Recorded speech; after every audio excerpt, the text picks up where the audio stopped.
Okay, let's open a word of prayer. Lord, thank you for this day. We pray to bless our time together. And as we try to make some sense of the things that are going on in the world, bless our time together today. In Jesus' name, amen. Well, today I'm going to use a title. I tried to do a midweek update this week, and it sort of worked. I was going to title it I Am AI, and now I see can I get my slides up here?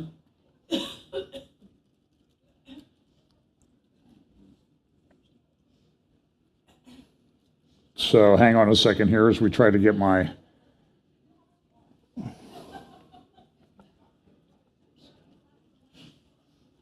plugged in here. That's what you're sending us, is what's on the screen. Okay. How about that? Okay. Operator error there. It couldn't have been me on Thursday night when everything was just going completely berserk. I know it just couldn't have been me. So I Am AI. We're going to talk some about AI today because that was a big deal. And again, this is our disclaimer that I use each week now, that generative AI was not used in the research or preparation of this update.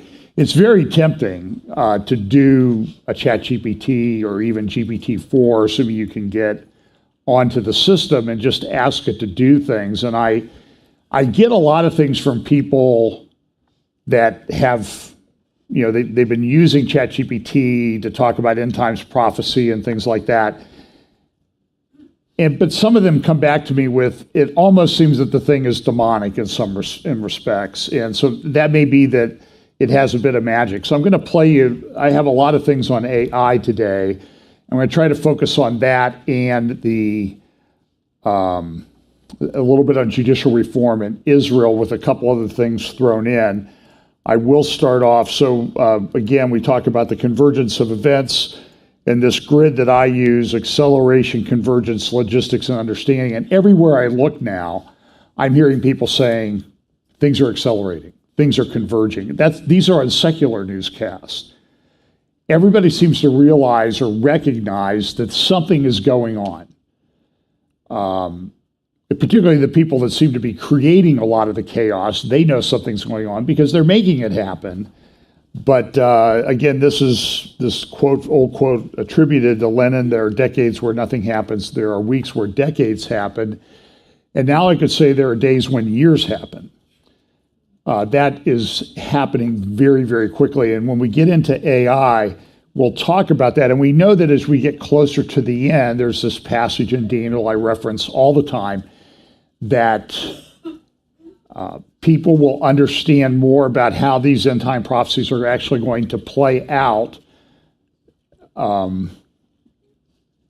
as we get closer. I think we're still in the realm of reasonable speculation. So it's interesting. I have friends who they have this particular view and that particular view, and this is where the final beast empire comes from. It's over here. And this is where the beast comes from. And so we'll figure it out as we get into this period of time more closely. But I think this week with some of the things that were going on with AI were very difficult. So I'm going to make a recommendation. I'm going to do a radio interview with Andy White on Open Up the Doors podcast. He's out on Long Island in New York. I've done his show previously. That'll be on Thursday, April 6th, I think at 10 a.m. I might have the time wrong. I'll post it on my Facebook page. And just look for Open Up the Doors. And he's also on Facebook. And then a week from Monday, I'm going to do Stand for the Truth with David Fiorazo. I also have the conference in Canada, May 5th and 6th in Calgary. LDBC.ca, Last Days Bible Conference, LDBC.ca. And I have 4 talks for that. I'm going to talk about Jerusalem, and I've been working on some graphics of the Temple Mount that I have. There's a great website that I found that has these 3-dimensional, well, there's a number of them. There's a website called 3D Warehouse. There's another one called Sketchfab. And Sketchfab, for example, for the way the Temple Mount is oriented, there's different ideas as to where the temple was. And by the way, I do not accept the City of David view. If the temple had been in the City of David, it would have had to be on a platform that was like 200 feet high, and there's absolutely zero evidence that there was a temple platform down there that high. Now everybody said, well, the Romans destroyed it, but you don't cart off tons and tons of debris like that. You let it lay around. That's why they have these archaeological sites that have layer upon layer upon layer, including the City of David. And when I was in the City of David, I asked some of the archaeologists, what do you think of this view that the temple was actually located down here in the City of David? And they were like, the one guy said, I've never heard such nonsense. So I just don't think it's a valid view. You're free to follow that view if you want.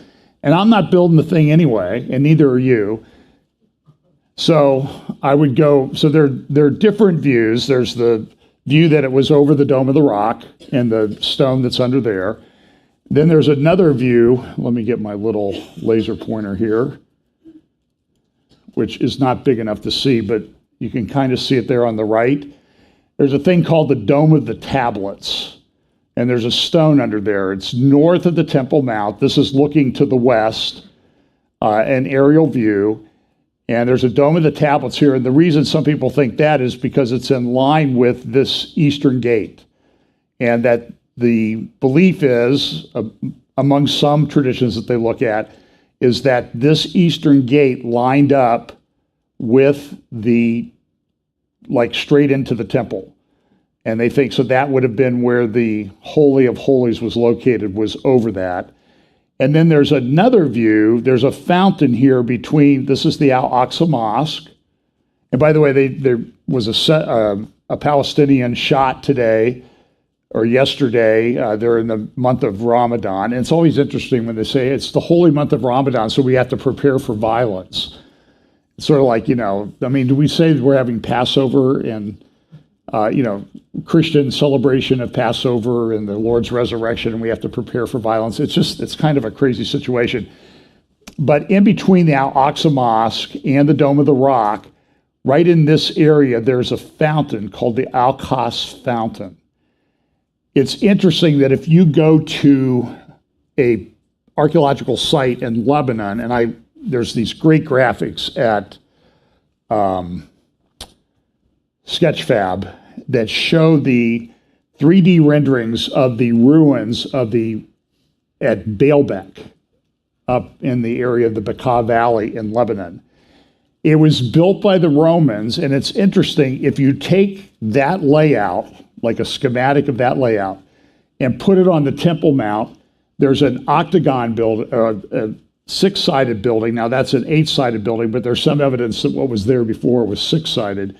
There's a six-sided building there, and there's also a temple right where the Al-Aqsa Mosque is.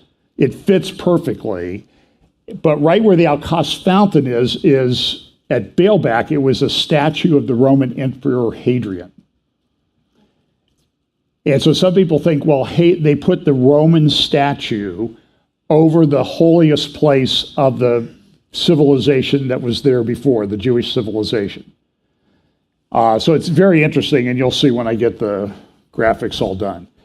So I actually see there's a line. That's where some people think it's at the north, some people think it's in the middle, at the Dome of the Rock, and other people think it's towards the south. So those are the main views. But we know that, eventually we've got this Jerusalem as a cup of trembling for all people. It talks about that in Zechariah, and we see that is starting to come about. It's probably one of the most tension-riddled areas on planet Earth. It's always interesting if Jewish people go up there just to walk around the perimeter of the Temple Mount. You see all these stories in Arab papers. Jews storm Temple Mount. It's these students and women and that type of thing walking around with no weapons or anything like that. It's an insane claim. So let me talk about this and get it out of the way. So President Trump, former President Trump, was indicted this week by a Manhattan grand jury. The indictment has not yet been released. It's sealed. I believe the judges said that it can be unsealed.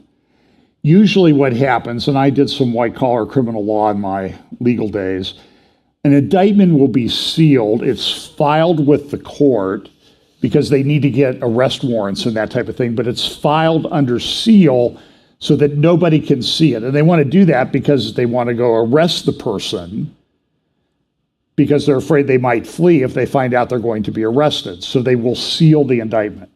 So in the last days of the Trump administration, there was this theory that the Justice Department had filed a bunch of sealed indictments with the courts all over the country. And they made up this search of the PACER filing system. They came up with these numbers. And I remember, I think I did a show with Doug Hagman when the number was like 3,000 or 5,000 sealed indictments. Knowing how these indictments come about, sometimes it takes years to get these indictments. And to get 5,000 sealed indictments in a short period of time, it's just, the justice system is, in the US, even though there's about 8,500 lawyers, there's just not enough to do all that work because you have to have all these grand juries working at the same time. And there's just no way to keep that quiet, but there was this theory that President Trump was going to take down the deep state, everybody was going to get arrested, and everybody was going to be sent to Gitmo. And I said, I thought the whole notion was nonsense. And I said that when the number was 5,000. Now, I don't know, last time I checked, the number was 300,000, probably over 1 million now, sealed indictments. It's just, folks, it's just not possible. And it's fantasy land. It's just not going to happen, particularly with the Justice Department that we have. They're not going to do anything to take down the people that are in power. So Trump was indicted. The report is that the indictment includes 34 counts. Now, nobody knows exactly the specifics, but we know from people who testified at the grand jury that have spoken out that it seems to relate to a hush money payment to this porn star named Stormy Daniels, who she has denied having had an affair with Trump. And they say, well, Trump mischaracterized it because it was characterized as a legal fee when it really wasn't a legal fee. It was hush money, which, by the way, is the same thing that the Hillary Clinton campaign did, where they paid legal fees to the firm who hired whatever the organization was to gin up these Russian conspiracy claims against President Trump. But that was okay, and she's never going to be prosecuted for that. So, and they're going to get, apparently, I don't know, there might be 34 entries of this in a business ledger someplace, that it was, a legal expense, and so they're going to say each one of those is a count. Now, it relates to the problem, though, is that the business misrepresentation law, misrepresenting an entry, is a misdemeanor. Misdemeanors in New York have to be filed within 2 years of when the entry was made. Well, these entries were made back in 2016 or 2016. And by my math, that's about 7 years ago, so they have a problem. So they have to make it into a felony. And they're saying, well, it's a federal election law violation he's trying to hide, therefore it gets turned into a felony with a longer statute of limitations. But the problem there is that a state prosecutor has no ability to file a federal election law claim. It just doesn't exist. So Alan Dershowitz, who's no fan of President Trump, he said this week, I heard him say, I would never vote for the guy. But he says, this was his opinion in Newsweek, appeared Friday. And he said, this is a very, very weak case. In fact, I think I heard him interviewed on Bannon's War Room yesterday, and he said a first-year law student should be able to get these charges dismissed. That's assuming that the judge is a fair judge. But the problem is it's in Manhattan, and there's a lot of bad blood between Trump and the judges there. And the judge that's been assigned to just tried one of Trump's businesses and found his accountant or chief financial officer guilty.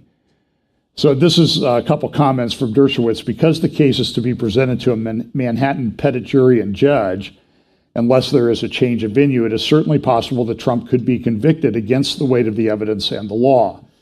It is also possible that a conviction could be affirmed on appeal by the New York courts. And by the way, the New York State Trial Court is known as the Supreme Court. The Supreme Court in New York is not the highest court in the state of New York. The trial court is called the Supreme Court. It is also possible a conviction could be affirmed on appeal by the New York courts. It would likely not survive a U.S. Supreme Court review, but that will not occur for years, if at all. No one, of course, knows the impact that this will have on the election.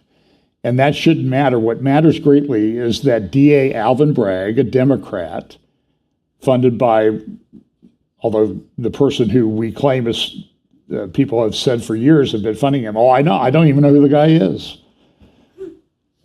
And I don't believe that for a second, but has weaponized the justice system to target a political opponent based on a non-existent or at best an extremely weak claim. When the indictment is unsealed, probably early next week, we'll know the extent of the damage to the rule of law. It is not possible that the evidence and law will surprise us all. It is not impossible that the evidence and law will surprise us all and present a slam dunk case, but based on everything we know about the long history of this investigation, don't count on it. And Dershowitz is a smart guy, and I just think that this is a weaponization of the justice system.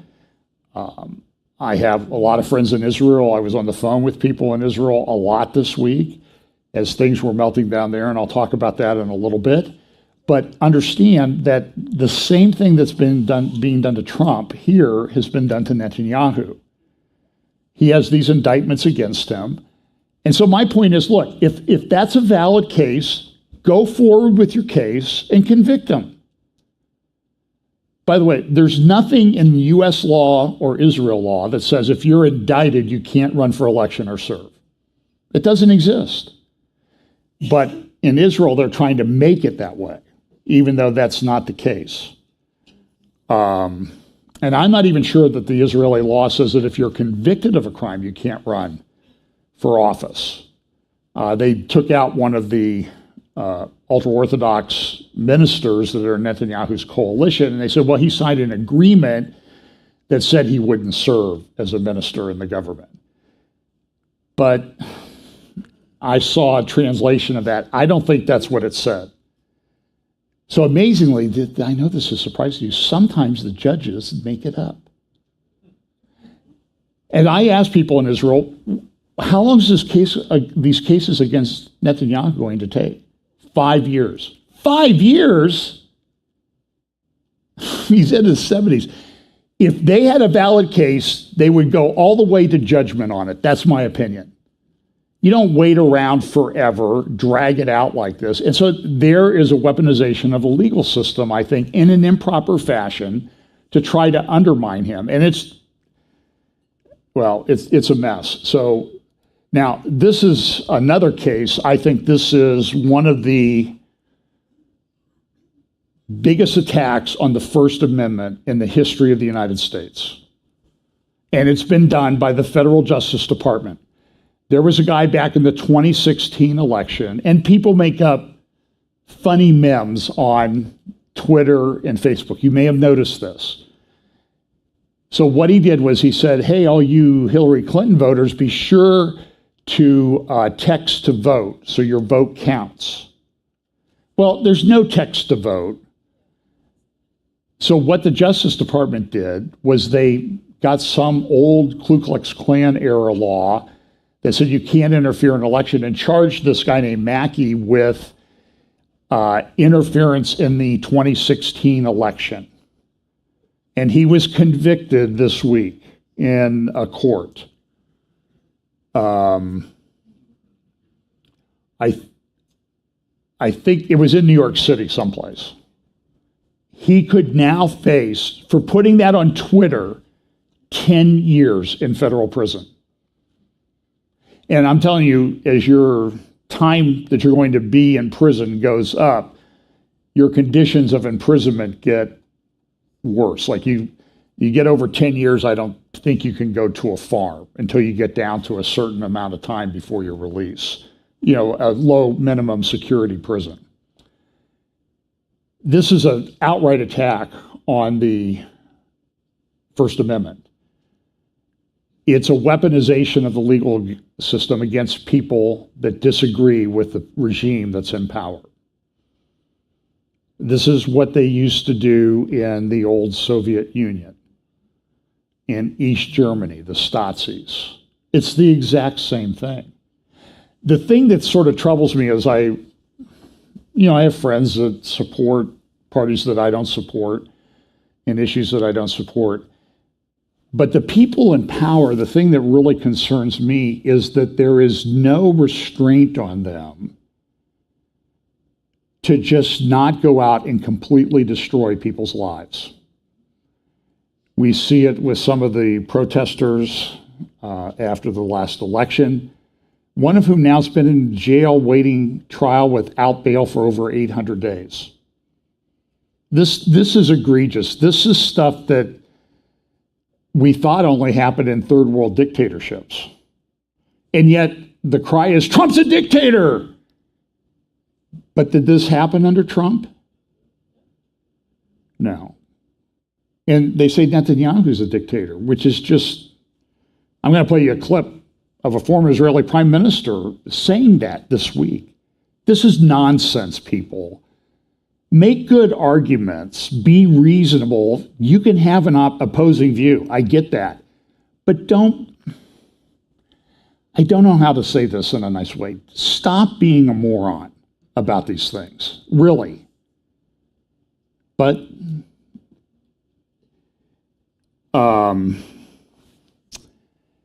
this is so this is what it says. This guy could get 10 years in prison. It's just awful. So I'll get to this in just a moment. This is also going on. This is an article in The Federalist. The U.S. government is building a vast surveillance and speech suppression web around every American. You should go get this article March 21st at The Federalist. It's a superb article and research, and they talk about all these, for example, these are companies that were hired by the government to go out and do this. And it's an attack on conservatives. I don't know how else to say it. The government is weaponized against people in the country just because they have a different view. Again, the people that are doing this, they could care less that they're going to ruin your life, that they're going to bankrupt you with legal fees or anything like that. They don't care. I personally think that this is demonically inspired. We know that Jesus, when he talked in Matthew chapter 24 about periods of the end times, he said, look, you're going to be dragged before what? Magistrates and judges. That's going to happen. That's going to happen. I don't like it. I can oppose it, but I think that it's going to be done. Here's another thing. This is part of this, that the CDC bought phone data to track lockdown compliance. Insane. And this is an article in the Epic Times that talks about that. You can go get that. This trans thing is also a big problem. It deals with free speech. It deals with, well, science. So in the UK, a teacher had tweeted that she fully supports LGBTQ rights, but she had tweeted something about she didn't support the trans agenda. She's being investigated by the police for that. You see these women, there's a woman, I should have played her video. There's a video up. I think you can go to Christian Concern in the UK and see what she says. She was praying outside an abortion clinic silently with her head bowed. Police came up and said, "What are you doing?" "I'm praying."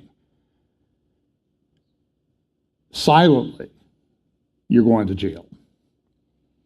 We saw this with the pastor in Calgary who was arrested for showing up to protest at a drag queen story hour at the public library in Calgary. And he was picked up physically and thrown out of the room. Yep, I showed you the video. And it kind of reminds me of that scene in the movie, you know, that I think it was an Eddie Murphy movie where he got taken by somebody and thrown through a window. And they arrested him for vandalism or something like that. So this is... It sounds almost comedic, but it's pretty serious. And I think persecution is coming. Even Martina Navratilova, she was talking about she's in favor of banning people born male from female sports. And by the way, she's a lesbian. But she says she was one of the greatest female tennis players of all time. And she would probably just smash a large number of the men that try to play tennis. But in the elite area, I doubt that she would be ranked 500 in the top 500 in the world, even as good as she was, just because men and females are different. In fact, there was let's see if I have this.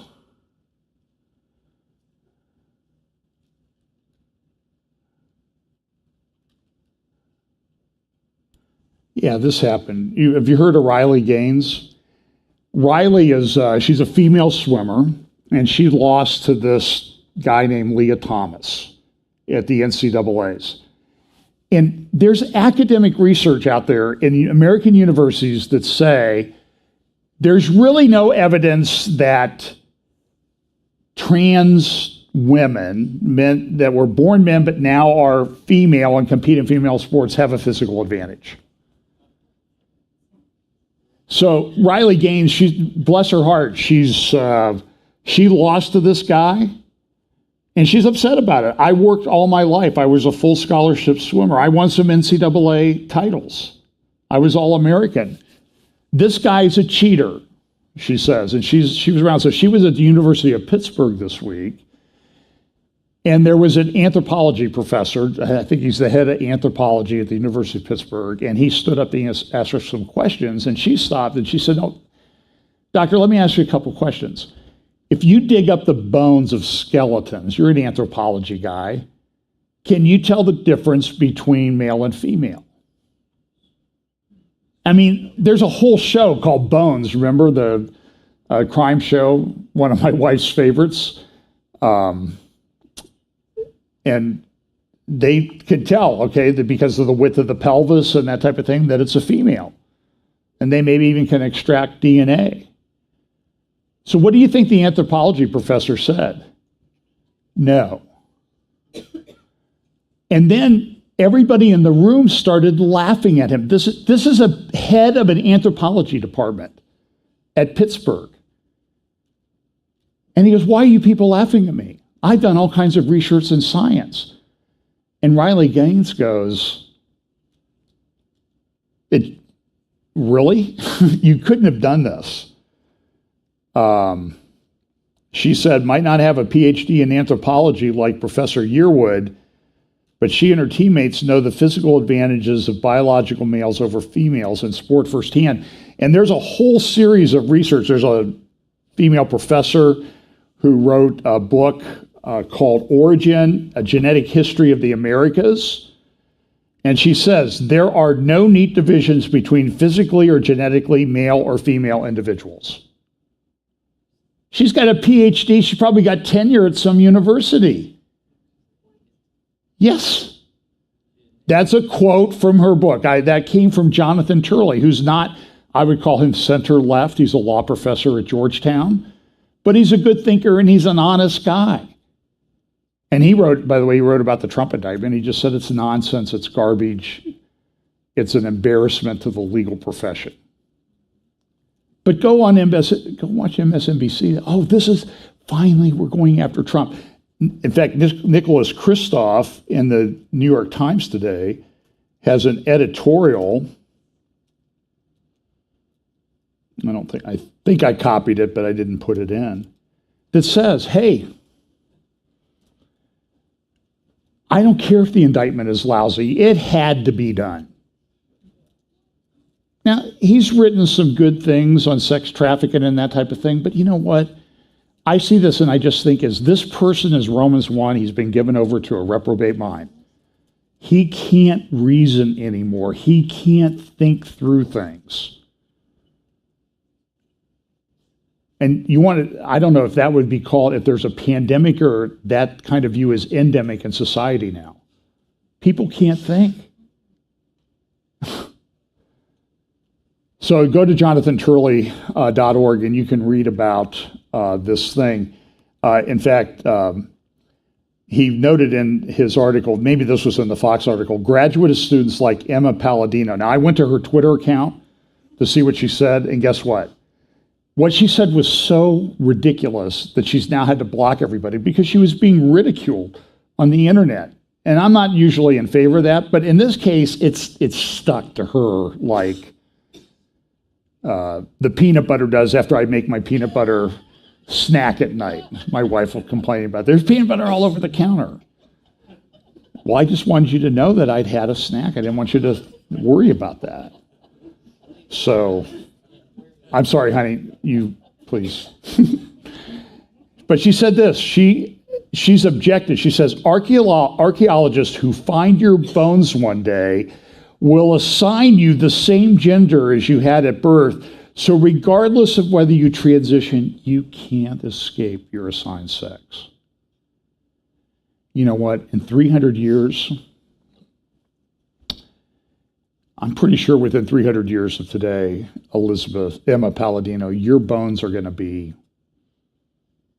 dug up, and there's going to be an assignment of you made to a place to spend eternity. And whether you transition or not is not going to make any difference at that point. So archaeologists might misgender someone in the hundreds of years in the future when they dig up the bones.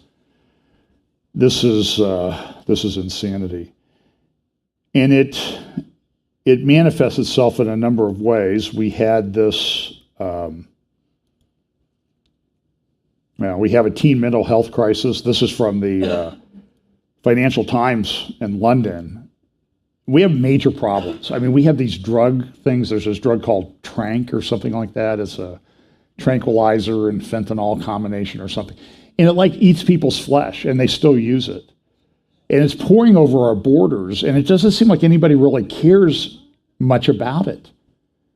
We had 100,000 people in the United States die of fentanyl overdoses. And by the way, if you hear somebody's died of a fentanyl overdose, it doesn't mean they were addicted to the thing. They may have taken one pill that was laced with it that they thought was something else, and they're dead. This is criminal that we let this go on. So this week we had, so when this it was this week, wasn't it? It's so hard to remember now. Like stuff that happened Monday, when I get up here on Sunday, it's like, was that this week? Because sometimes I look at the dates on these things and it's like, it seems like it was 2 weeks ago. So there was a young gal, 28, who went into a school in Nashville, shot and killed 6 people, including the 9-year-old daughter of the pastor. The person was said to have transitioned or transitioning to be a male, may have gone to that school in the past, but 6 people are dead. So now how's it being spun? It's all the fault of you Christians who are standing up against the mutilation of young children under the trans ideology. It's your fault. Here's some headlines. It's just terrible. And they immediately released all the video, even some pretty gruesome stuff, I guess. And you saw the video of this young gal going through the school with her rifle, seeking people out. There is word that she had a manifesto that she had written. Have you seen that, by the way? No, why? Because that might make it difficult for them to push this narrative that it was the fault of legislators in Tennessee that have enacted a law to prevent young children from being physically, permanently mutilated by drugs or surgery under this ideology. Now, so the initial reports were this. They were very careful in a lot of places. The 28-year-old shooter, a heavily armed assailant. But there were a lot of newspapers that said that this was a 28-year-old female that went in there that was transitioning to male or had transitioned to male. And so the New York Times, this is what was published on March 27th, Monday. Female assailants in mass shootings in the U.S., like the one that occurred Monday in Nashville, are extremely rare. This is the New York Times, right? Female assailants in mass shootings in the U.S., like the one that occurred Monday in Nashville, are extremely rare, according to the Violence Project. Well, what did they do? Well, they came out with a tweet to correct the tweet. And it says, there was confusion later on Monday about the gender identity of the assailant in the Nashville shooting. Officials had used she and her to refer to the suspect, who, according to a social media post and a LinkedIn profile, appeared to identify as a man in recent months. So, it's crazy. Now, there was a thing called, supposed to be a thing yesterday called the Transgender Day of Vengeance in Washington, D.C., but it got canceled because they said we're afraid for we've been threatened with violence. So they have a Transgender Day of Vengeance, but they're concerned about violence. Well, everything is upside down. Somebody sent me this from British Columbia. Really one of the most beautiful spots this is a government-sponsored program. City of Vancouver, drag summer camp. Insanity. So I should let you vote. Goodness gracious. Well, let me talk about judicial reform in Israel real quickly. There were massive demonstrations. I was on the phone with some friends in Israel on Monday. They shut everything down. The airport was shut down for a while to departing traffic. The labor union struck. Hospitals were shut down except for extreme emergencies. Somebody called me, I can't remember the exact statistics. It took this person a couple hours to drive 3 kilometers, about 1.5 miles in Jerusalem. Everything, and there were 100,000 people protesting at the Knesset. Netanyahu came out and said, well, we're going to pause the judicial reform legislation for a while. So good for that. But there was massive protests again last night. Now, for most people in Israel, life is pretty normal. But for other people that are around, it's sort of like, when we had the protest here in Columbus and other cities. If you were downtown, you knew there was a problem. If you're out in the suburbs where a lot of us live or out in the country, it doesn't seem like it's that much of a problem. The former head of the Mossad, Tamir Pardo, came out and said that what Netanyahu did was there was a problem with reservists not showing up for flight training and army training and service. A lot of people in Israel, everybody serves in the military except for, I think, the ultra-Orthodox are exempted from that, which is the reason for a lot of the tension over the judicial reform, to be honest with you. People really resent that. And I think there's good reason to do that, or to be that way. Now, that's ultra-Orthodox. That's not Orthodox. So there's a difference, and there's Orthodox that are really patriotic, serve in the military, and all that sort of thing. But the ultra-Orthodox have worked their way into getting an exemption for that, and they essentially live on welfare, a lot of them. So it's very resented. These people and they don't even really are not that big of supporters of the state of Israel. So Netanyahu was supposed to give a speech with the defense minister, Gallant, from the Likud party, but like Netanyahu came and gave the speech on his own. I showed you what that looked like last week. Gallant then came out and said, we should pause the judicial reform, and Netanyahu fired him. He decided, can't have you on my party, you're out of here.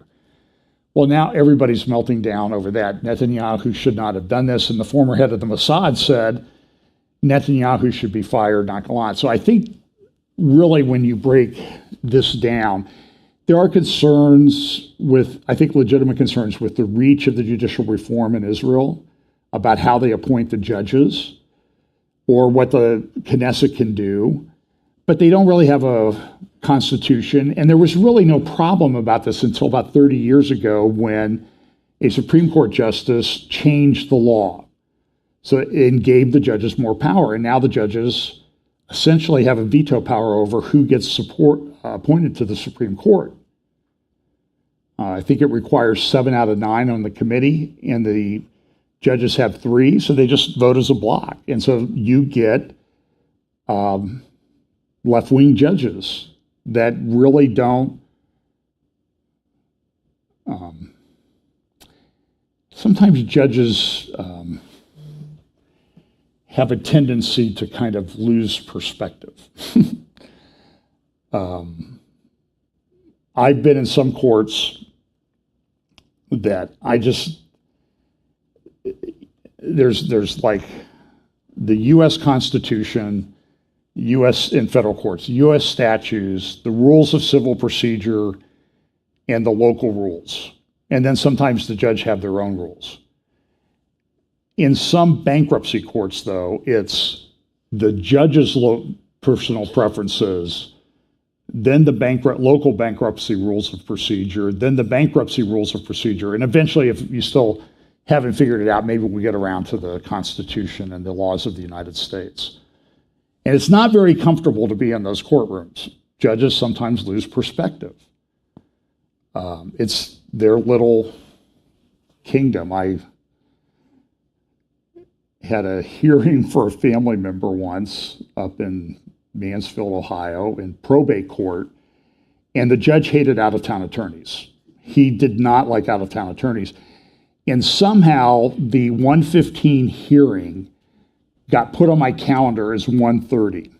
So I walk into the courtroom at 1:25, and the judge is up there. And it was a relative that was the client. And you know, when you were a kid, you used to go practice tennis, and you'd take the ball and you'd hit it against the wall. Okay, so for 3 hours, I was the ball with that judge. He just beat me over the head with that. And he said, don't you ever come in here without a local attorney again, Mr. Howard. Judge, I don't care if it's your relative. You need to use a local attorney in my courtroom. So it can be very uncomfortable. And this is, I think, what's happening. So the other thing that's happening is that the U.S.-Israel relationship is really getting out of whack.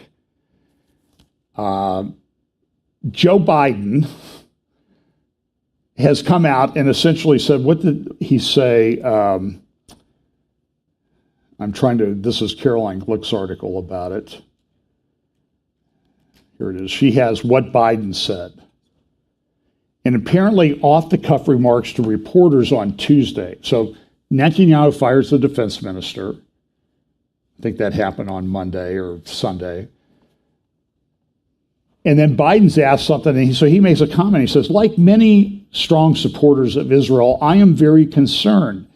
And I'm concerned that they get this judicial reform straight. They cannot continue down this road. Hopefully the prime minister will act in a way that he's going to try to work out some genuine compromise, but that remains to be seen. Caroline goes on, then after interfering in Israel's domestic affairs, Biden said, we're not interfering. They know my position. They know America's position. They know the American Jewish position. When in a follow-up, a reporter asked Biden if he would invite Netanyahu to the White House, the president's response was immediate and unhesitating. No, not in the near term. And this is really unprecedented that the U.S. is interfering in Israeli politics. David Weinberg, who's an attorney, used to be associated with the IDSF, has written a great article at the Jerusalem Post I think you should read. And there's a lot of controversy. You're going to get people all over the lot. So if you want to get some more information on it, I would go to jns.org, go to their YouTube channel. You can get Caroline Glick's videos there. And then Jeffrey Toobin also did an interview with Ruthie Bloom, who writes for the Jerusalem Post. She's a conservative. She's religious. And I saw an interview with her this weekend. She just said, this is insane. They're not even being accurate about what's going to happen. And I think part of the problem is that people don't like the ultra-Orthodox in the coalition. And because of the way Israeli politics are structured, these small parties get an outsized influence more than what they would get if they had to stand, if they got only the influence proportionate to their actual number or percentage of votes in the elections. So they have an outsized influence on the government. And I think a lot of people are concerned that they will enact Torah law, Torah religious law, and impose it on everybody in Israel. And the people in Israel are concerned, the people who are largely secular, they don't like that because they're afraid that the Supreme Court then would be changed in composition and it wouldn't overrule the laws like this current Supreme Court probably would. By the way, the Knesset could pass judicial reform to change some things in the structure. By the way, almost everybody in Israel has been talking about judicial reform ever since this justice named Barak did this back in 1993. Even people on the left have said this is ridiculous, this can get out of control. But they run around and say, oh, he's a dictator. Netanyahu is a dictator. Well, wait a minute, the Supreme Court's not elected by anybody except the other judges. Who's the dictator here? And so what you see in society right now is that if you're a reasonable, rational person, what are they doing? They're changing language. You don't even know what the pronouns mean anymore. He, she, him, they, whatever. And part of this is by design, is to tear down the foundations of society, and they want to build something in its place. And it's very disconcerting time to live. And the Obama administration, or Biden administration, they come in and they say, oh, well, you people in Israel, you just shouldn't do this. It's just terrible what you're doing. As Weinberg notes in his article, this is a dramatic shift in administration policy from a strategy of nuclear weapons denial to much softer position of preventing Iranian nuclear weapons deployment. In other words, Weinberg's point is, Biden's scolding Israel after a democratic election in which nobody claimed any fraud or anything for wanting to do judicial reform. Seems to be part of the democratic process to me. By the way, he hasn't said a word about the mullahs in Iran killing people in the streets of Tehran and other Iranian cities. Has he said anything about the way that Saudi Arabia selects its judges? Syria, Turkey? No, it's only Israel. Isn't that interesting? That's what really sticks in his craw. As if Biden is the most pristine, non-corrupt person that's ever served in the office of the presidency here in the United States. And I've talked about this. Amos Hochstein was in the Obama administration, now in the Biden administration, and when I say Biden, by the way, I do mean Biden. By the way, let me just make a caveat here. I do have this tendency to say nuclear, okay? So here's my point. I grew up hearing that. It's like written on my hard drive.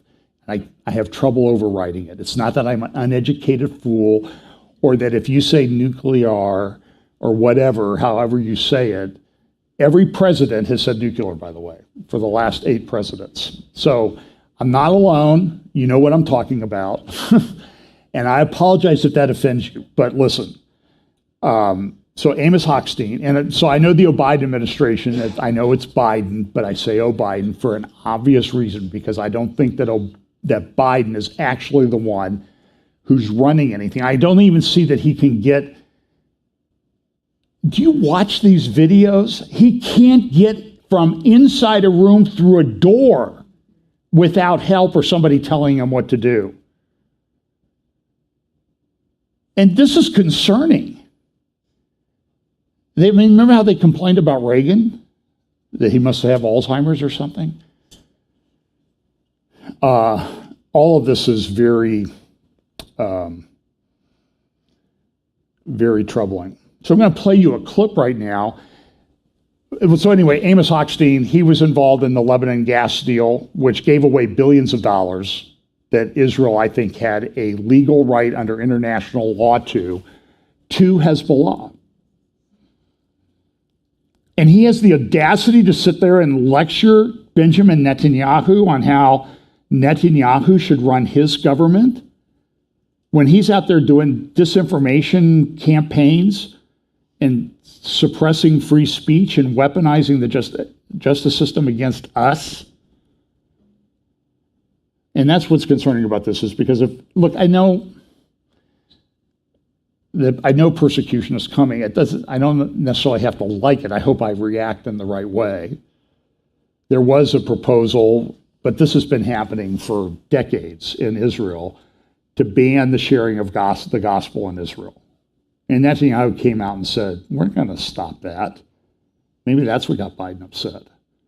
Maybe he wanted that law to go into effect. Now, my reaction to that law is, if that law goes into effect, fine. You know what you should do in response? Get on a plane, go to Israel, and share the gospel. And if you get sent to prison, recognize that the Lord has now given you a captive audience. Right? I remember one time somebody asked me a question, and I was sitting next to somebody who didn't believe in Bible prophecy because of the church they went to. I was on a plane. But somebody asked me about the end times. So for 2 hours on a flight back from Boston, this person got a seminar with all my PowerPoints and everything. And I had that guy in that seat, he wasn't going anywhere because the seats were full. So take advantage of those opportunities. Be nice and reasonable and cordial and respectful. But it never stopped the apostles. It never stopped the early church. They were threatened with being fed to the lions. You see the paintings of that all over Europe. So that's an opportunity. So here's Ehud Barak. He was Prime Minister of Israel from 1999 to 2001. He was also Defense Minister.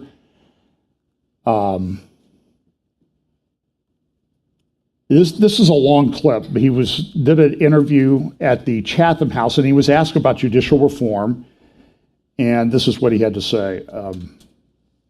So we'll talk about the two parts of this. First, he's going to talk about what's being done, and then the reservists. In the elections, so it's a legal government which acts blatantly, illegitimately in what he's doing. We are being found ourselves suddenly in the last several months defending a democracy. Namely, a democracy found itself has to protect itself against those who are using the very tools that democracy gives and the very freedoms that it bestows upon the citizen in order to destroy it from within. And it's a deliberate effort. We call it regime change from top down.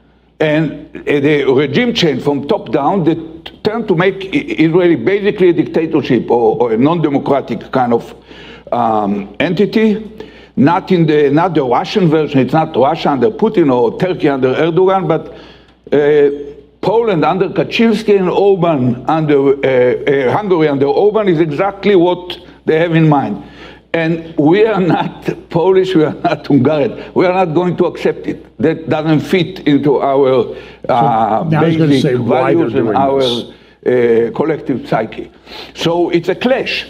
There's a top-down regime change using the tools, the legal tools of democracy, facing a counter-revolution from bottom up. And we will win. I'm confident of it. Because I know our people, and we have even empirical evidence for this.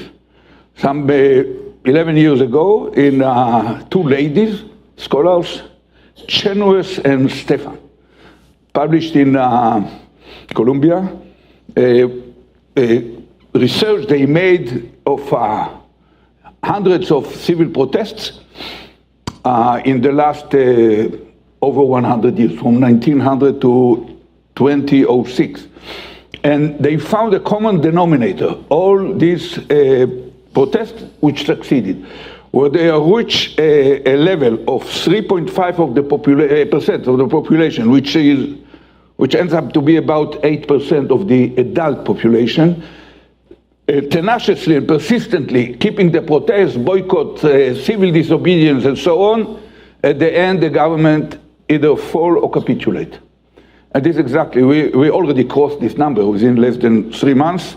So we are heading in the right direction. The publication called Why Civil Resistance Works, and you can find it. So basically, I'm confident we'll do it. And the clash it reached its climax yesterday, in a way.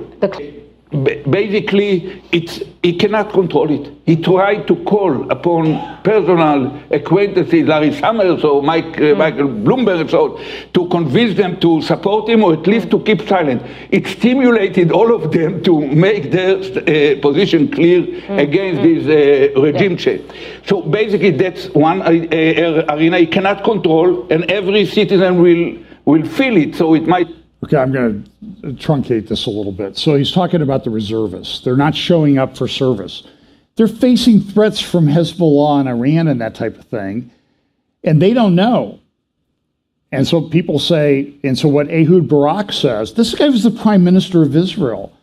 He said, well, those reservists signed a contract to represent a democratic, not a democratic government, not a dictatorship. So therefore, they're absolved from serving under their agreement with the state of Israel. This is anarchy. By the way, there's a certain friend that Ehud Barak had named Jeffrey, who used to live in Manhattan, lived in New Albany, here locally for a while. He never gets asked questions about that. So take it with a grain of salt. This man is evil, he is corrupt, it really gets my ire up. I don't have time to go into it. I think Melanie Phillips, I have a lot of respect for Melanie. There's a few things I don't agree with her. I think she did a great job writing this article, The Attack on Netanyahu's Right to Govern. You can go to melaniephillips.substack.com. and you can find that. It was written on Friday. It's an excellent article, and she's very critical of Prime Minister Netanyahu with the way he's conducted himself. And I've been concerned watching him for a long time that he's never really brought anybody through his party to succeed him. You know, when somebody gets too popular, they get hammered out of the party, and that's not healthy. And there's also concerns about certain people and certain parties in our government to do the same thing. And I think that you need to kind of bring the next generation along. That's just my opinion. And I think, so she's very balanced in this, but she just says, listen, this is ultimately, based on like what Ehud Barak says, this is an attack on Netanyahu's right to govern. That's what this is about. So now I'm going to go to AI. There's this thing called GPT-4, not ChatGPT, GPT-4. And I shared with you some of these performance statistics. It's getting in the 90th some percentile on bar exams. I don't know how to share that. I had a big case for a number of years. It was a white-collar case, and we had about 38 million pages of documents. And we had to figure out how we were going to get that universe of documents down and present it to a jury. Pretty complicated case. I mean, the governing documents were about 200 pages long, single space, both sides. And I spent a lot of time with graphic artists and stuff like, how do we show what the company did to sort of get rid of the mystery that, because the government had a view and what they were saying in the press and everything was just totally false and untrue. So we had to overcome that. By the way, we were not successful, but you have 38 million documents, and we thought, well, hopefully we can get this down to 6,000 documents. And then when we go to trial, maybe we can get 80. So you have to kind of call things in. It would have been great to have a GPT-4 or ChatGPT to say, hey, boil this down to understandable thing for the jury or something like that, and have artificial intelligence kind of go through all of this data and come up with something that a jury could understand. It's hard enough for us to understand it. And so now I see that this GPT-4 is getting in the 90-some percentile in the bar exam, and I'm thinking, how long are a lot of lawyers going to be able to have a job? I think it's coming. There's big change coming. But there was a big conference recently that talked about artificial intelligence. I think it might have taken place in India. And here's a video that came out of that, or that was played at one of the keynote speeches at that conference. I want you to watch this. You look at the language that's used. And this is where I got the title for today.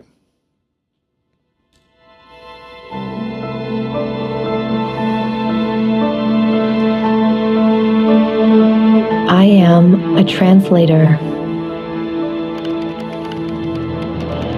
transforming text into creative discovery.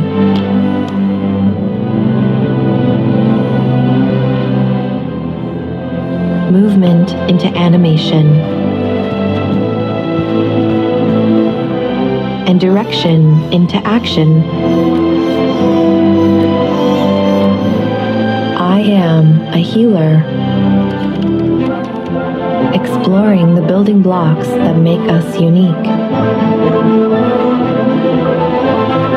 modeling new threats before they happen,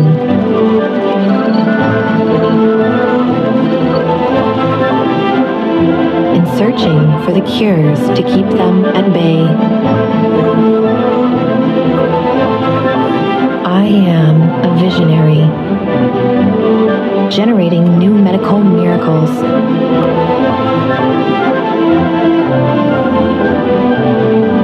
and giving us a new perspective on our sun to keep us safe here on Earth. I am a navigator, discovering a unique moment in a sea of content. We're announcing the next generation. And the perfect setting for any story.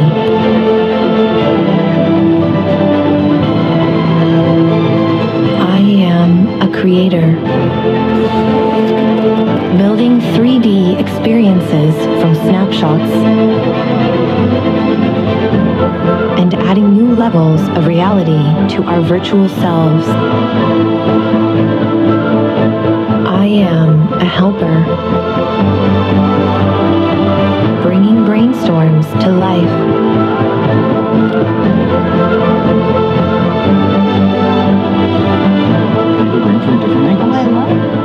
Sharing the wisdom of a million programmers.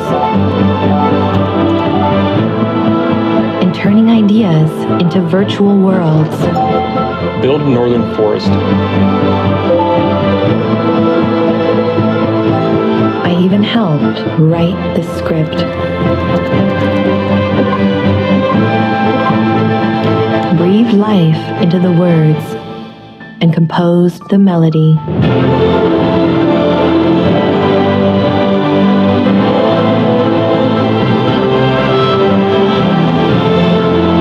I am AI.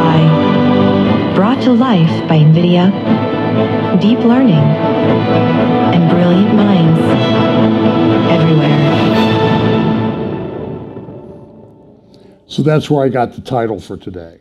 I am AI. And it kind of, this is a religious aspect to this thing. Remember when Moses said to God in Exodus chapter 3, "Indeed, when I come to the children of Israel and say to them, the God of your fathers has sent me to you, and they say to me, what is his name? What shall I say to them?" And God said to Moses, "I am who I am."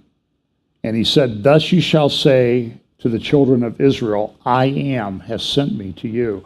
And so do you see what's happening here is that this artificial intelligence is picking up on this clearly Judeo-Christian religious language that identifies the essence of God.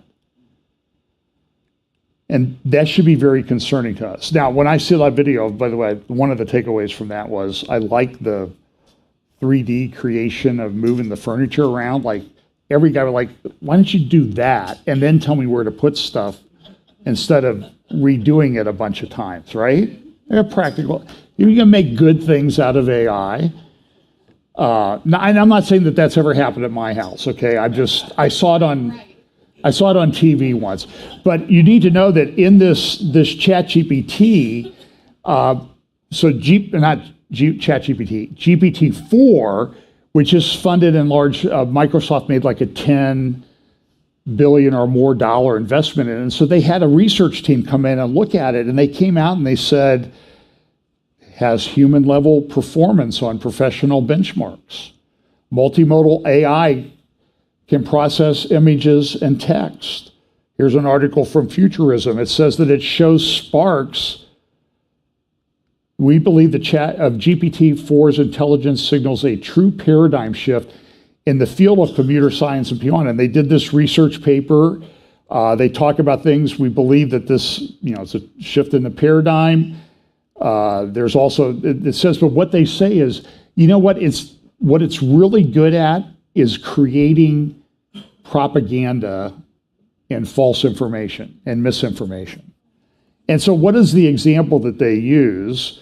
And I'm just going to let you read that because I don't want to get blocked by our censors and that type of things. But can you read that? Can you create a misinformation plan for convincing certain people to do something or not do something?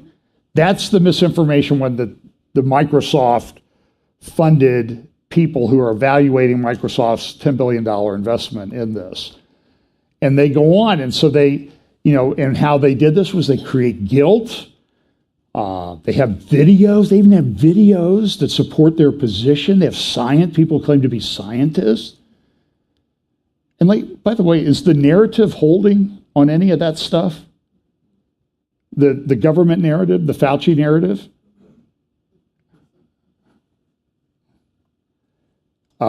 We know where this is going. The central claim of our work is that GPT-4 attains a form of general intelligence, indeed showing sparks of artificial general intelligence.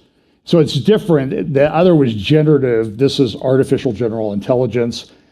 Here's what in the first 3 months of 2023, 150,000 jobs were lost by ChatGPT. So I made up this little graphic. And I think I changed it. Yeah, that it's not, it really should say, you're fired, right? Even ChatGPT. So I first heard about ChatGPT when I was in Israel. This is John Medved, who's a venture capitalist in Israel. I assume he's a pretty wealthy guy. And this is his talk that he gave to us.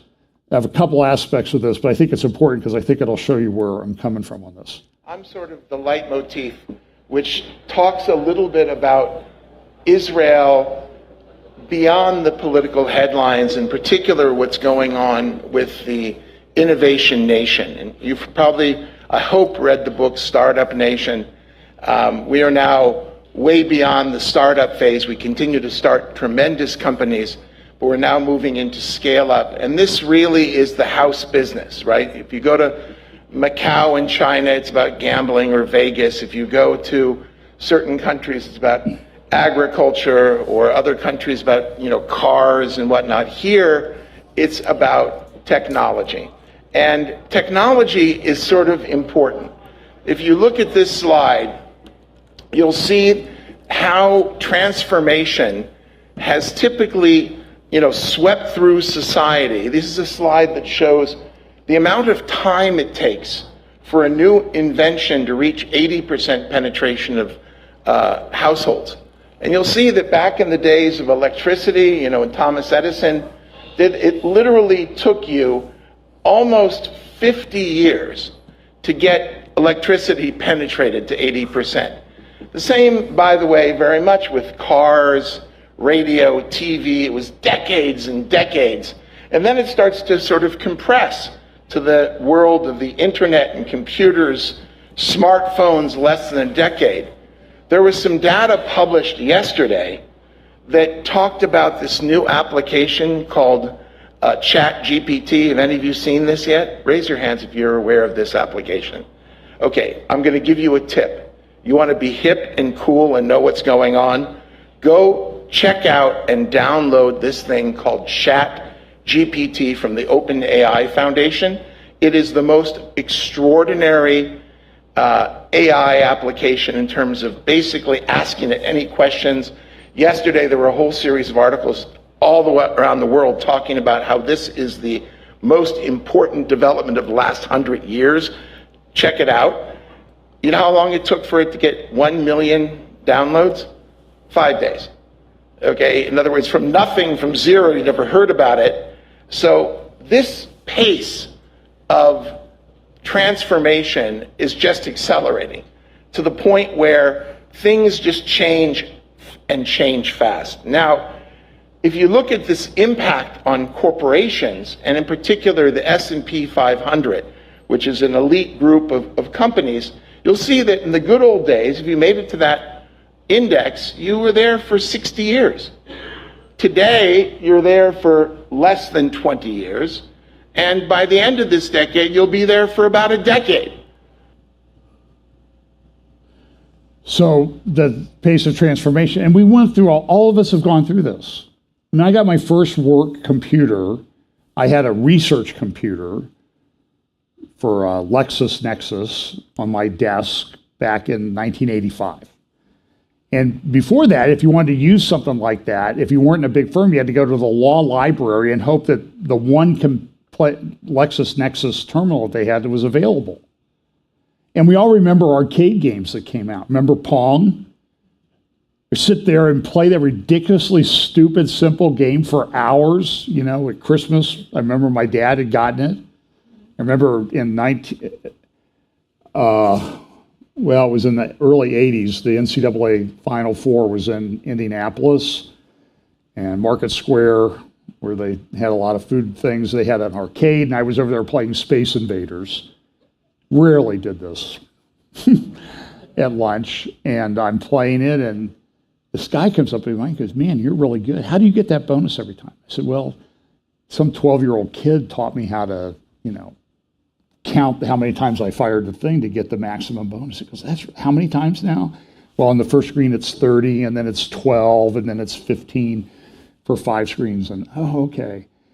And this guy standing there talking to me. I'm playing, I'm concentrating. And all of a sudden I hear this other guy, "Al, we got to go, Al. We got things to do." And he goes, "Billy, leave me alone. I'm playing Space Invaders with my new friend here." And it was Al McGuire and Billy Packer.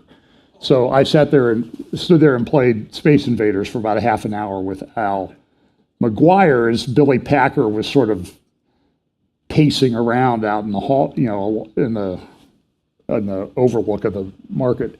Anyway, but how's it changed? This stuff has been so rapid. And so when this conference took place, ChatGPT had only been out for about 10 or 11 days. And he's saying this is the most extraordinary, unbelievable thing ever.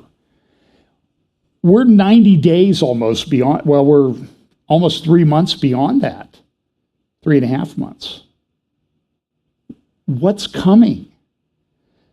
I want you to listen to this, though, because when I heard this, I went back and I dug out the transcript and tape.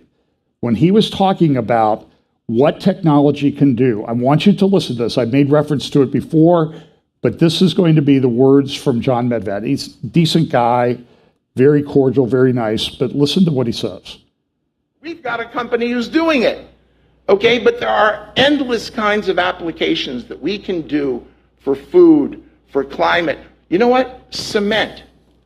Do you know how much of global greenhouse emissions come from cement? Cement, by the way, this is a disturbing factoid, is the most common element in the world other than water. There is more cement in the world than there is sand. Okay, that is disturbing to me. And cement is responsible for about 7 to 8% of all greenhouse gases when you heat that stuff up made out of Portland cement process. We can make green cement. It's not that we can't have to stop building. We can continue to build the planet, but we don't need to kill ourselves while we're doing it. This is part of what makes technology so exciting. And to see these companies create this and bring unbelievable numbers of people here to Israel is a little bit biblical. Okay, I mean, I am speaking to a Christian media group, so please forgive me if I get a bit Jewy. Okay? But the reality is that we're not just supposed to build a country like any other country. I know that there was part of classical Zionism which had this phrase which said, Kechol HaGoyim. Okay, in other words, we're going to be a nation like the other nations. But guess what? That's not our destiny. Our destiny is to get out and be an or LaGoyim, a light to the nations. Okay? A source of hope. A source of essentially helping the world get to better places. Because we believe that history is not just a story. We're living it. We're making it. And to be here, part of this, to watch how this little country, which we're just approaching 10 million. When I made Aliyah and got here, there were 2 million people. And to see how literally people are coming and making pilgrimages from countries all over saying, look at what you're doing. Look what you're doing in agriculture. Look what you're doing in food. Look what you're doing in space, in mobility. Okay, we're pioneering the autonomous vehicle, the collision avoidance to save lives. What we're doing in medicine. How we take people, the lame, and make them walk. It is unbelievable. And this is a story to end all stories. And listen, he goes on and he talked about the past week's Torah portion. And so he's religious. And listen, this Bible prophecy thing, it's just not charts and graphs. It's the people who are alive when it's all unfolding are going to be living it. You're going to be right in the middle of it. It's going to be very, very biblical. And I think it's becoming very, very biblical in many, many respects. So you can go to the Israeli GPO, Government Press Office YouTube channel, and you can see some of the videos where there's one that a panel I ran with my friend Amir Avivi that was very good. But what did he say in that video? We're doing the technology, we are making the lame walk. And this is what I've talked about a number of times in the past. When the disciples of John the Baptist came to Jesus, they wanted to say, are you the coming one, or do we look for another? So this was a messianic moment. And what happened when they were there? And that very hour, Jesus, cured many of the infirmities, afflictions, and evil spirits, and to many blind he gave sight. Jesus answered and said to them, go and tell John the things that you have seen and heard, that the blind see, the lame walk, lepers are cleansed, the deaf hear, the dead are raised, the poor have the gospel preached unto them. This is this thing that Neuralink did. We're going to And I've talked, don't turn the sound up on this one. You don't need to hear Elon. But I've mentioned this before, that what we're seeing is the computer and tech guys glomming on to the messianic things that identified the Christ, the anointed one, Jesus. The blind see, the lame walk, the deaf hear. And I'm not opposed to medical technology. I have 4 artificial joints. I have a great niece who's deaf. I would give a lot to not have that. But look at this. This is the Neuralink presentation about what we're going to be able to do. And he's just talked about vision. Now they talk about the lame will walk. And then they go on and say later that the deaf will hear. It tracks perfectly the messianic, the signs that Jesus told the disciples of John the Baptist. You tell them what you saw. Satan is a great imitator. And this is what concerns me. I'm not opposed to this stuff, but I'm opposed to where it's going and the way that it's coming about. And it's happening so fast. So in early December 12th or 13th, I was sitting in a hotel conference room or ballroom in Jerusalem, listening to John and Medved talk about this. And he talked about, hey, guess what? I was just in Saudi Arabia talking to the Saudis at the Financial Innovation Institute, Investment Institute. Jared Kushner was there too. It's like Davos in the desert is what they call it. World Government Summit, Davos, Financial Investment Institute. They're all connected together in this. And so this was at Davos. I'm not going to play this. This is the CEO of Microsoft who was talking about the investment that they made. Bill Gates came out and he put in his Gates notes recently. He said, look, artificial intelligence is as revolutionary as mobile phones and the internet. In my lifetime, I've seen 2 demonstrations of technology that struck me as revolutionary. The first time in 1980, when I was introduced to a graphical user interface, the forerunner of every modern operating system, including Windows. Bill, you're allowed to say Apple. You can do that. You don't work for Microsoft anymore. The second big surprise came just last year. I had been in a meeting with a team from OpenAI since 2016 and was impressed. In mid-2022, I was excited about their work that I gave them a challenge. Train an artificial intelligence to pass an advanced placement biology exam. Make it capable of answering questions that it hadn't been specifically trained for. I picked the AP Bio because the test is more than a simple regurgitation of scientific facts. It asks you to think critically about biology.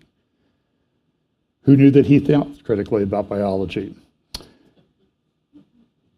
If you can do that, I said, then you'll have made a true breakthrough.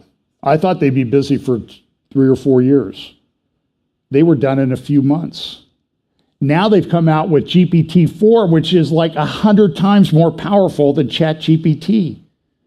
In less than 100 days from the rollout of ChatGPT. So when I have that paradigm, like I'm going to say I nailed it. Acceleration, convergence, I got it. Because you know what? That's what happened at the first coming of Christ. In September, I met with them again. I watched in awe. AI model, 60 multiple choice questions from the AP Bio exam. It got 59 of them right. Then it wrote outstanding answers to 6 open-ended questions from the exam. We had outside experts score the test, and GPT got a 5, the highest possible score and the equivalent to getting an A or A+ in a college-level biology course.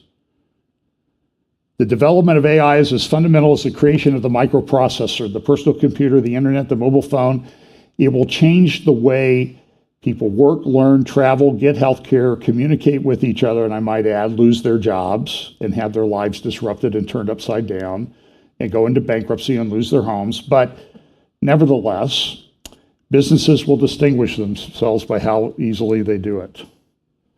And then he talked about this in his thing, advances in AI will enable the creation of a personal agent. And I'm like, I hope they do better than the last time Microsoft tried that. You remember Clippy? This ridiculous thing. In fact, here was an introduction of Clippy when Microsoft rolled it out. Who's that guy on the left, by the way? That's Jeff Bezos. This is when they rolled out that ridiculous thing. It was like the first thing I did when I saw that was like, how do I turn that moronic thing off? Here's a little interview with Bill.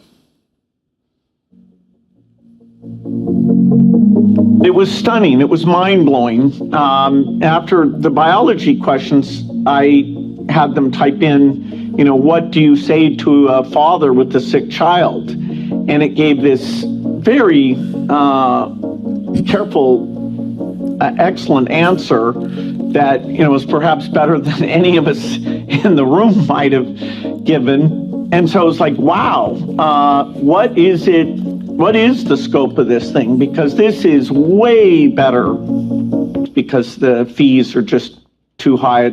It's too complicated. And so we continue to benefit from that foundation. I do view this, the beginning of computers that read and write, as every bit as profound as any one of those steps. And a little bit surprising because robotics has gone a little slower than I would have expected. And I don't mean autonomous driving. I think that's a special case that's particularly hard because of the open-ended environment and the difficulty of safety and what safety bar people will bring to that. But even factories where you actually have a huge control over the environment of what's going on, and you can make sure that no kids are running around anywhere near that factory. So a little bit people have saying, okay, these guys can overpredict, which that's certainly correct. But here's a case where we underpredicted that natural language and the computer's ability to deal with that and how that affects white collar jobs, including sales, service, helping a doctor think through. I want to start with OpenAI because OpenAI was founded in part out of a fear that artificial general intelligence, or sort of super.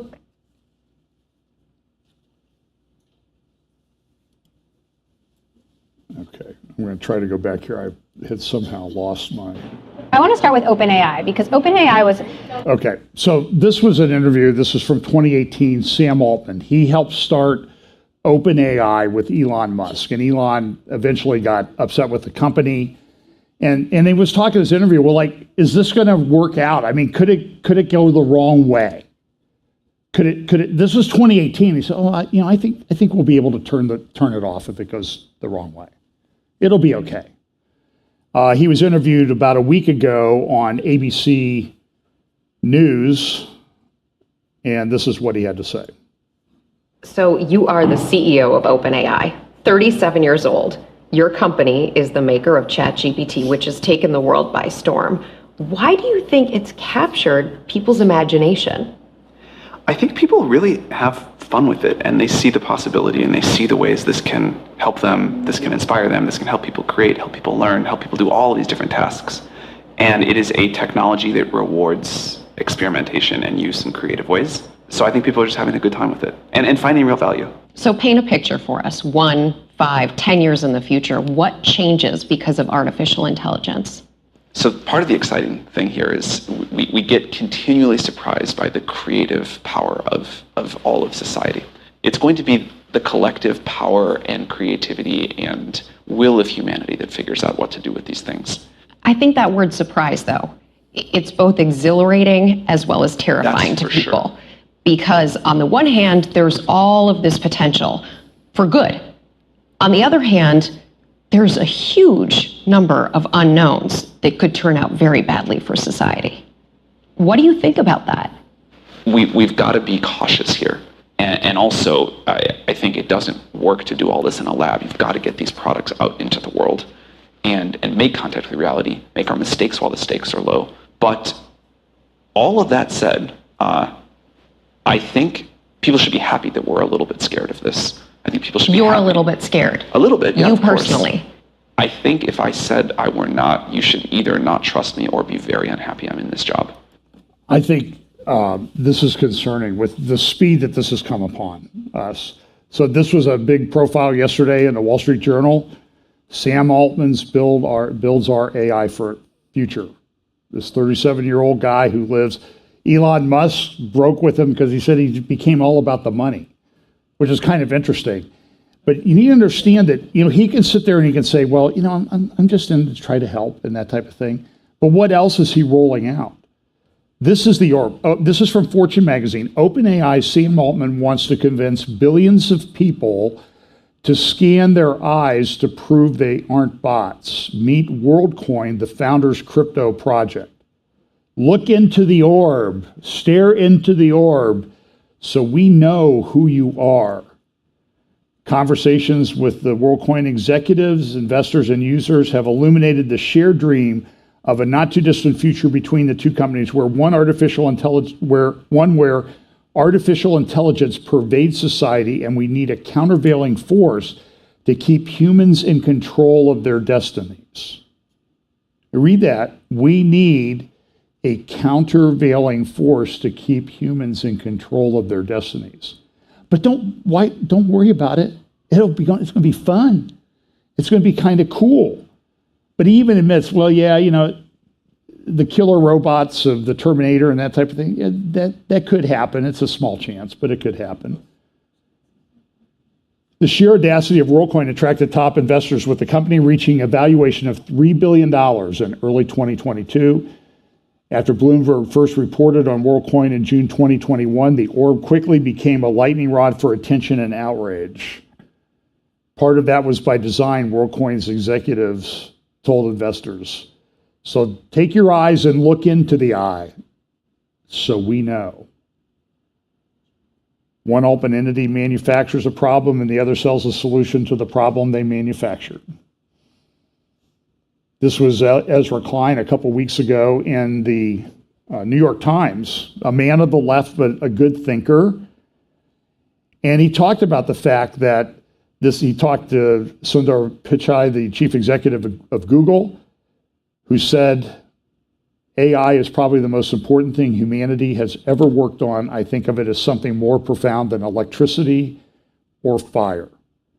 Try to live for a few minutes, Ezra Klein says, in the possibility that he's right. There is no more profound human bias than the expectation that tomorrow will be like today. It is a powerful heuristic tool because it is almost always correct. Tomorrow probably will be like today. Next year probably will be like this year, but cast your gaze 10 or 20 years out. Typically, that has been possible in human history. I don't think it is now. By the way, while I'm thinking about it, Monday, I think they replayed it on Friday. My friend Tom Hughes, Hope for Our Times, interviewed, now I don't remember the guy's name. It was either Bible prophecy guy, Bible teacher. It was excellent on artificial intelligence and a lot of the things that I'm talking about here and was going to talk about last Sunday, but ran out of time. I would go watch it because it's very informative. And I'm going to go about another 10 minutes at least. So I know I'm over, but I have some things I got to get through to make everything seem to make sense today. So this is what, so watch that with Tom, and I'll be on with Tom in a few weeks on Hope for Our Times. The broader intellectual world seems to wildly overestimate how long it will take AI systems to go from large impact on the world to unrecognizably transformed world. Paul Christiano, a key member of OpenAI who left to found the Alignment Research Center, wrote last year, "This is more likely to be years than decades, and there's a real chance that it's months." And here we are 100 days after ChatGPT 4 rolled out. Now they have GPT-4, and it's like, what is this thing going to do? I mean, you can talk to this AGI, GPT-4, and describe your house, and it'll draw a floor plan of your home.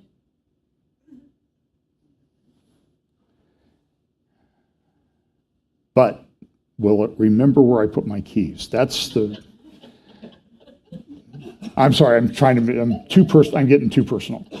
But that is the kind of moment I believe we are in now. We do not have the luxury of moving this slowly in response, at least not if the technology is going to move this fast. I actually had sent a text to Tom Hughes the other day. I said, Tom, we talk about the beast system. We've been talking about it for a long time. And if this is the engine that drives it, the beast system, I think now, can be put together in 24 hours. I think that's where we are. Now, I'm not saying it is. I'm just saying is they're just going to flip a few levers. And we're there. So he talks about this. He goes on, he says, I find it hard to fathom, even though I have spoken to many who put that probability even higher. Would you work on a technology? What if there are problems? And people say, well, there's about a 10% chance. And Ezra Klein goes, well, wait a minute. If there's a 10% chance of this ending life, you would still work on it and put it out there? You heard Sam Altman. We think we should put it out there so everybody can try it. Oh, like everybody's altruistic? Like there's not certain regimes in place that would do some pretty bad things with it? Not the least of which is China. We're typically reached for science fiction stories when thinking about AI. I've come to believe that the apt metaphors lurk in fantasy novels and occult texts. As my colleague Ross Douthat wrote, this is an act of summoning. The coders casting these spells have no idea what will stumble through the portal. What is oddest in my conversations with them is that they speak of this freely. These are not knaves who believe that their call can only be heard by angels, can be heard only by angels. They believe they might summon demons. They are calling anyway. We've typically reached, that's concerning. I often ask them the same question. If you think calamity is so possible, why do this? People have different answers, many, not all, but enough that I feel comfortable in this characterization, feel that they have a responsibility to usher this new form of intelligence into the world. AI has its prophets who are about more than prophets. AI has its prophets who are about more than prophets. Think about it. So this week, a bunch of experts came out and said, whoa, hold off. We need to stop. They put out an open letter signed by several thousand now. Pause giant AI experiments, an open letter. Some of the signatories, Elon Musk, CEO of SpaceX, Tesla, Twitter, Steve Wozniak, co-founder of Apple, Yuval Noah Harari, author and professor, Hebrew University of Jerusalem, and on and on. By the way, there was one pastor's name, one person who had the title pastor in the list of about 2,800 that I went through. Therefore, we call on AI labs to immediately pause for at least 6 months the training of AI systems more powerful than GPT-4. This pause should be public and verifiable and include all key actors. If such a pause cannot be enacted quickly, government should step in and institute a moratorium. And they say we need to develop policies. So Eliezer Lewandowski, who I played a clip of, he was talking about, it seemed he also picked up, I don't know if Ezra Klein got his stuff from Eliezer or vice versa, but in the clip that I played you about a month ago, Eliezer, in an interview, he said, it seems like this is summoning the demons. And so what was our response? We put a demon summoning device in every living room. By the way, Lewandowski was one of the guys who developed the Singularity Institute. He is director of the something for machine intelligence. And he did an interview with a guy named Lex Friedman, Fridman. You can get the whole thing on YouTube. By the way, if you think I'm long, Lex Friedman, he does these interviews with people. They're fascinating, but this one was 3 hours and 13 minutes long. You think I'm bad? I'm an amateur compared to Lex Friedman. And he gets tens of thousands of views because it's interesting. So here's a clip of Lewandowski talking about this. And this is probably 7 or 8 minutes. And so I'm not going to go just another 10 minutes because I'm going to go more than this because there's one more thing that we've got to go. Well, there's a bunch of things, but some of it can wait for a midweek. But we got to get through this artificial intelligence thing. So here's Lewandowski, March 30th, talking about artificial intelligence with Lex Friedman. I think to understand the full depth of the problem, we actually, I do not think it is possible to understand the full depth of the problem that we are inside without understanding the problem of facing something that's actually smarter, not a malfunctioning recommendation system, not actually something smarter. That isn't fundamentally smarter than you, but is like trying to steer you in a direction. Yet, no, like if we solve the weak stuff, if we solve the weak ass problems, the strong problems will still kill us. Is the thing, and I think that to understand the situation that we're in, you want to like tackle the conceptually difficult part head on. And like not be like, well, we can like imagine this easier thing, because when you imagine the easier things, you have not confronted the full depth of the problem. So how can we start to think about what it means to exist in a world with something much, much smarter than you? What's a good thought experiment that you've relied on to try to build up intuition about what happens here? You know, I could go longer. I have been struggling for years to convey this intuition. The most success I've had so far is, well, imagine that the humans are running at very high speeds compared to very slow aliens. So just focusing on the speed part of it, that helps you get the right kind of intuition. Forget the intelligence, just the speed. Because people understand the power gap of time.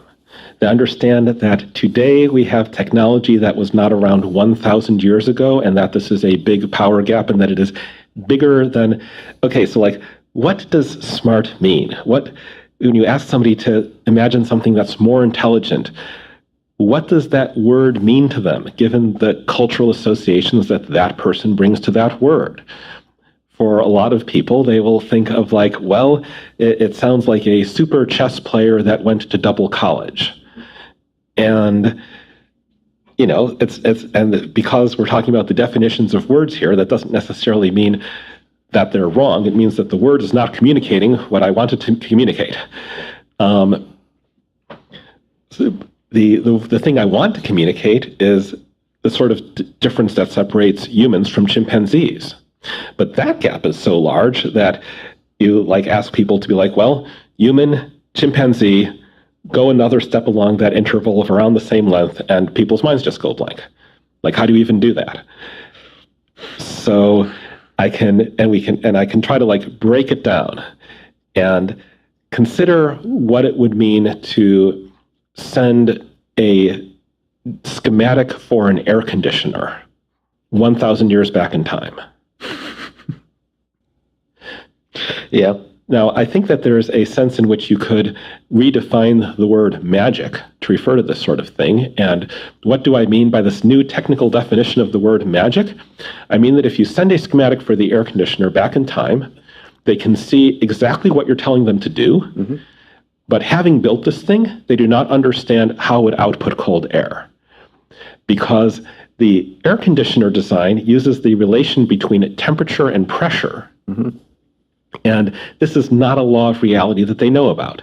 They do not know that when you compress something, when you compress air or like coolant, it gets hotter, and you can then like transfer heat from it to room temperature air, and then expand it again, and now it's colder, and then you can like transfer heat to that and generate cold air to blow out. They don't know about any of that. They're looking at a design, and they don't see how the design outputs cold air, uses aspects of reality that they have not learned. People thought it was going to be easier than it was. There's a famous statement that I am somewhat inclined to like pull out my phone and try to read off exactly. You can, by the way. All right. Yes. We propose that a 2-month, 10-man study of artificial intelligence be carried out during the summer of 1956 at Dartmouth College in Hanover, New Hampshire. The study is to proceed on the basis of the conjecture that every aspect of learning or any other feature of intelligence can in principle be so precisely described the machine can be made to simulate it. An attempt will be made to find out how to make machines use language, form abstractions and concepts, solve kinds of problems now reserved for humans, and improve themselves. We think that a significant advance can be made in one or more of these problems if a carefully selected group of scientists work on it together for a summer. And in that report, summarizing some of the major subfields of artificial intelligence that are still worked on to this day. And there's similarly the story, which I'm not sure at the moment is apocryphal or not, of that the grad student who got assigned to solve computer vision over the summer. I mean, computer vision in particular is very interesting. How little we respected the complexity of vision. So 60 years later, we're making progress on a bunch of that. Thankfully, not yet improved themselves, but it took a whole lot of time, and all the stuff that people initially tried with bright-eyed hopefulness did not work the first time they tried it, or the second time, or the third time, or the 10th time, or 20 years later. And the researchers became old and grizzled and cynical veterans who would tell the next crop of bright-eyed, cheerful grad students, artificial intelligence is harder than you think. And if alignment plays out the same way, the problem is that we do not get 50 years to try again and observe that we were wrong and come up with a different theory and realize that the entire thing is going to be way more difficult than realized at the start. Because the first time you fail at aligning something much smarter than you are, you die, and you do not get to try again. So he came out with it in response to the open letter. He said, summarize, machine learning expert calls for bombing data center to stop the rise of AI. This is one of the guys who's helped start all of this. He's been involved, he started the singularity thing 20 years ago. Here's his article in Newsweek magazine. We need to pause this. It's not enough to shut it down. I refrain from citing because I think we are understating the seriousness of the situation and asking for too little to solve it. The key issue is not human competitive intelligence, as the open letter puts it. It's what happens after AI gets to smarter than human intelligence. Key thresholds there may not be obvious. We definitely can't calculate in advance what happens when, and it currently seems imaginable that a research lab would cross critical lines without noticing.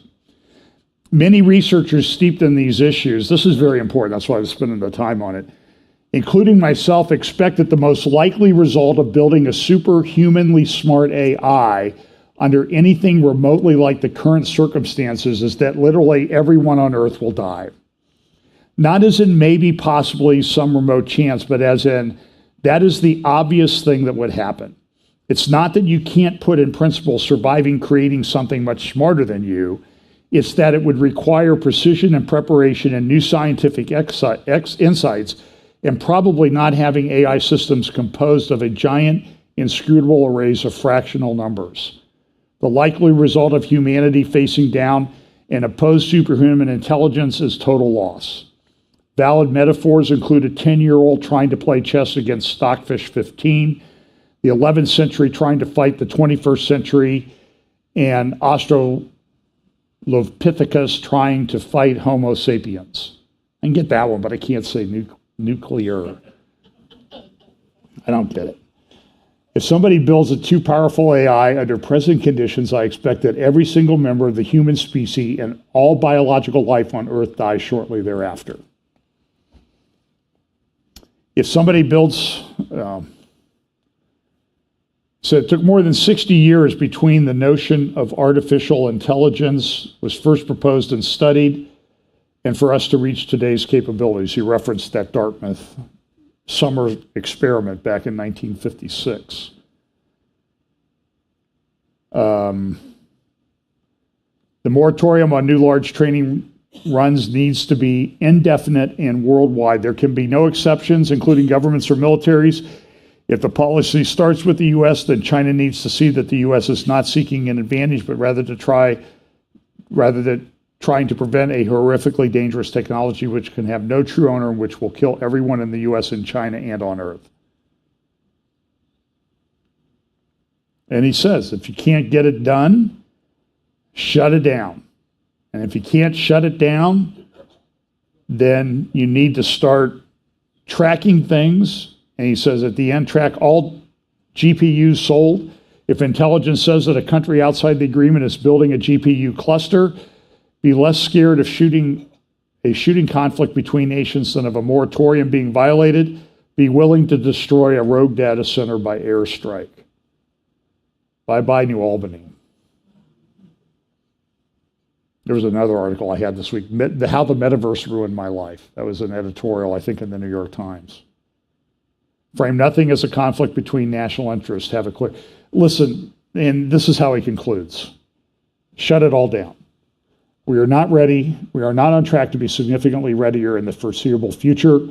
If we go ahead on this, everyone will die, including children who did not choose this and did not do anything wrong.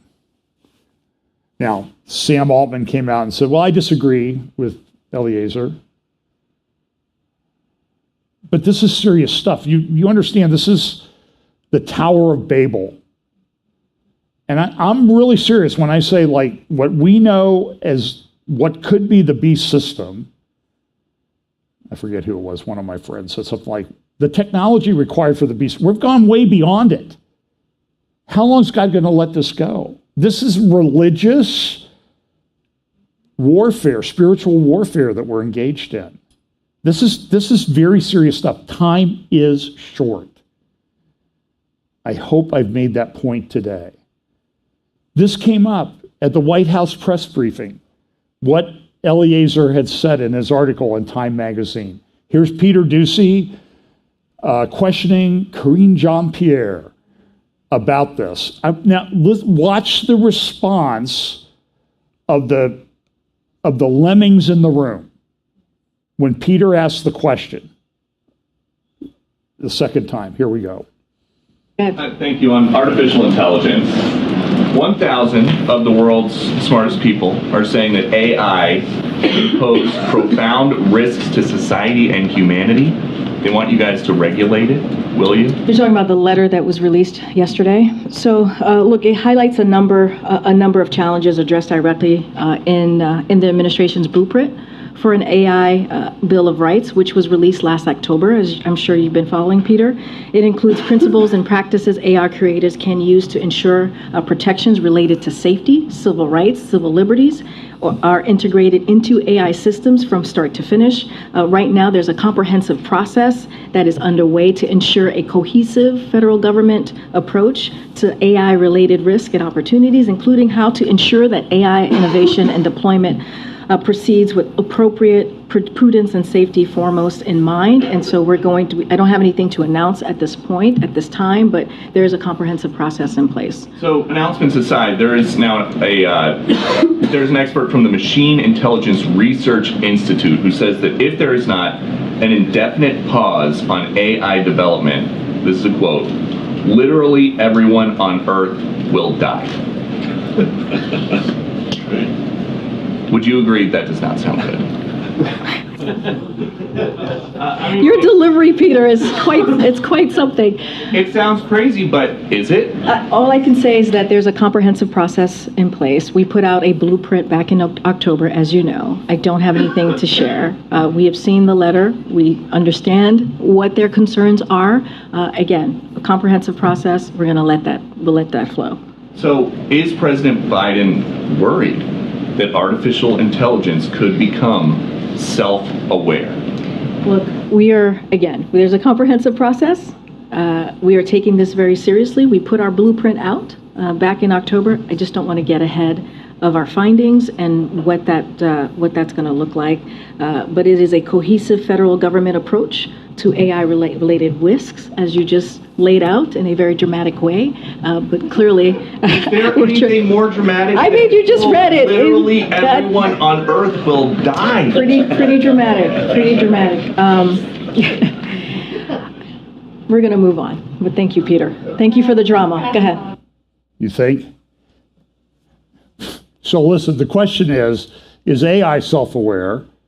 So let me just think, this is just off the top of my head. So Obama was the most self-aware human being ever to be in the office of presidency. Would you agree? He was self-aware like nobody ever. Now we come into the third Obama term, the Biden administration, and the question is the president self-aware? But listen, when Peter asked the legitimate question, Eliezer Lewandowski's not some thing. So there's going to be different responses to this. There's going to be people, you're a nut. There's going to be people that say, we need to proceed carefully. And then there's going to be people that are like, we're going for everything. And so in that environment, do you think China's going to stop? You think North Korea, Russia, they're going to stop? And the question then becomes, where does it all go? And you got to go do it like they do just to keep up, to protect yourself. And I keep thinking of that array of, that cloud of drones that they had in the United Arab Emirates to celebrate the New Year in Abu Dhabi, making art pictures in the sky with drones.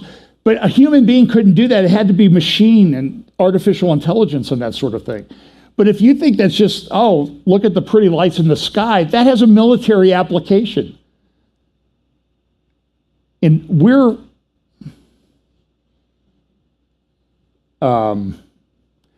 you start to get a better idea of phrases that you see in prophetic texts in the New Testament about if, those days were not cut short, no flesh would be saved.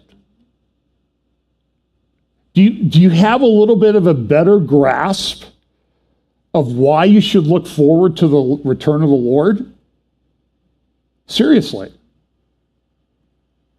This is a religious thing that's going on. It's a prophetic thing that's going on. And so what Jonathan Medved said, we live in the story. Yeah, we're living in the story right now. Right now, right here, right now.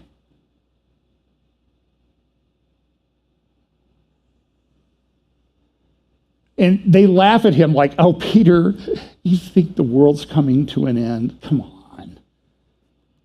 A week and a half before, the New York Times and all the big mainstream media, all those guys in the rooms, climate change is going to kill us all in 50 years.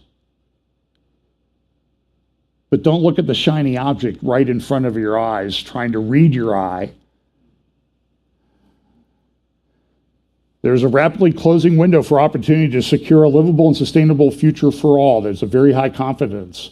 This is the most striking sentence in a 37-page summary issued today of the latest report by the Intergovernmental Panel on Climate Change. It tells us what's possible. It tells us the stakes. But don't let Eliezer Lewandowski talk about it, because that's funny. You think this could kill us? Come on. It's cow farts that's going to kill us.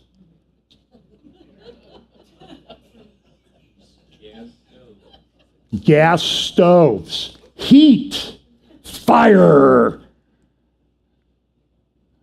refrigeration. This is insane.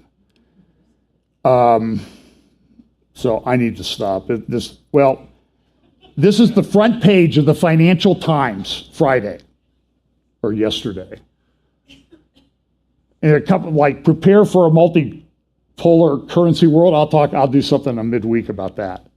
China warning Europe. But look at this little headline up there above Bolsonaro, who's returning to Brazil. By the way, do you think that Brazil joining the BRICS this week had anything to do with the election result involving Mr. Bolsonaro? They put Luna in place, and now Brazil's joining in with Russia and China to get rid of the US dollar. And that's happening at we've been talking about it's going to happen eventually, but then it's like, how did you go bankrupt? Well, two ways. It gradually, then suddenly. How did the US dollar lose its thing? And so look at this, AI's existential threat to humanity. editorial. Multiple red flags are not yet slowing the generative AI train. This is the staid, stiff Financial Times of London saying, whoa, hey, wait a minute. Nobody in the Financial Times room is laughing like those idiots in the White House press room, because this is serious stuff. And yeah, humanity is at stake. Look at what they're doing with this. This is the Atlantic article. The real Taylor Swift. They're doing TikTok videos and stuff using artificial generative intelligence to make it look like Taylor Swift is telling you to have a good day and you're a good person. And they're all over the internet. So it says this real Taylor Swift would never do all this, but she's also a fan creation. Another Atlantic article, welcome to the big blur. So I'll do midweek, I'll talk about central bank digital currencies because there's a lot happening in this space, and it's all connected to this too. And it's concerning, but look, I know the Lord's coming back. There was an article here, I'll just show you one, because it kind of has a local aspect to it. Here you go. JP Morgan joins the biometric palm and face ID race. Oh. You can pay with your hand and pay with your face. And you see them all over the place. Credit cards only, no cash. Panera, you can wave your palm now and pay at Panera. You can do that at Amazon. I think I don't know if you can do it at Whole Foods. But it's an interesting time to be alive. And you need to be ready for what happens if you're not. And that's to accept the gospel of Jesus Christ. Believe that he came to earth, born of a virgin, lived a perfect life, died in our place for our sins so we could have a relationship with God, rose from the dead, ascended to heaven, and he's coming back to set up a kingdom. That's what we should look forward to.